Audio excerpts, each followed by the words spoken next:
And we cannot emphasize enough how awful this storm is. It is expected to stay this way, if not get worse for a while here. Bree, absolutely. I'm having a hard time even just hearing you because these wind speeds up here are so high right now. And we saw that transformation happen in about 30 minutes. This went from flurries to a blizzard. It is cold. It is icy. There are drifts happening out here. There is damage happening. I would call it a history-making storm. I would say it's one that we need to keep in the back of our minds to know the potential of what a massive storm can do. It was knock you over wind, take your breath away cold, just shows how dangerous and how Mother Nature is still in charge. Oh, it's snowy. The answer is yes.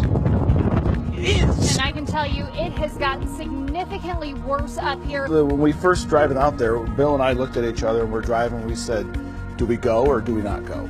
Because we knew we were going to get stuck. If we would have left 5 minutes later, we never would have made it.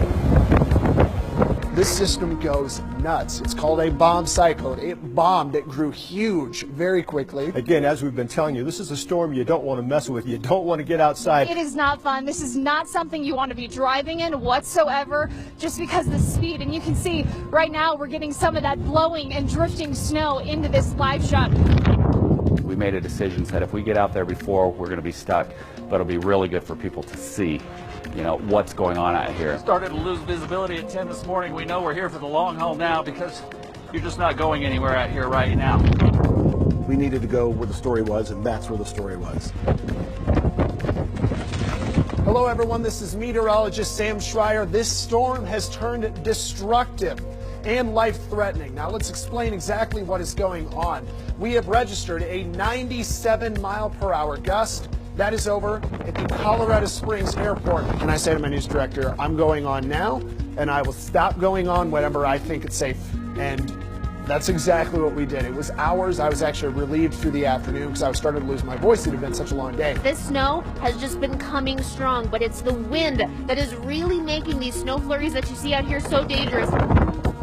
And wind, just using the term wind, I think is an understatement. I mean, it was like power, and it was just forcing like ice crystals into your throat, and you'd try and talk and you'd end up coughing, just trying to kick out the ice crystals that the gusts of wind were blowing into your sinuses and into your throat as you're trying to talk. Bill, this storm has closed off Highway 24 east from Peyton to Lyman. Clearly, the visibility and that wind, a huge problem today. It is ruthless out here. I'm going to back up. We've got a building here giving us a break.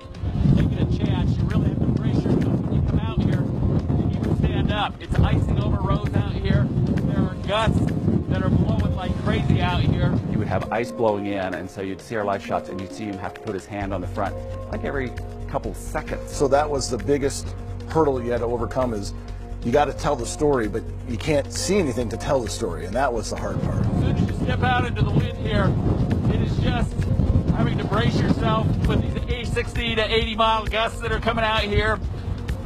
All you can see maybe is 20 yards out here. We have passed above wind speeds that are typically reserved towards the lower levels of a low-level tornado. El Paso County plows have even had to park in some areas because they can't see well enough to get through. The interstate shut down from, at one point, Woodman Road through Denver. And then the biggest shutdown was briefly to Rockrimmon, right outside our studio, all the way up to the Wyoming border. We got 20 cars stuck on Voyager here. I think on Wednesday morning, I actually said at one point, if you go outside with your car, there's a chance you won't make it back home and that you'll get stuck and stranded somewhere, which is exactly what happened. You always are careful with comparisons, but you know, people talk about what would it be like if you saw some kind of bomb come through and blow up a road and cars couldn't get through, and that's kind of what it looked like there. Go, go, go, go, go, go, go! Last night, we processed over 800 rescues or vehicle checks last night. Keep in mind, we're down to about 200, 225 that are left.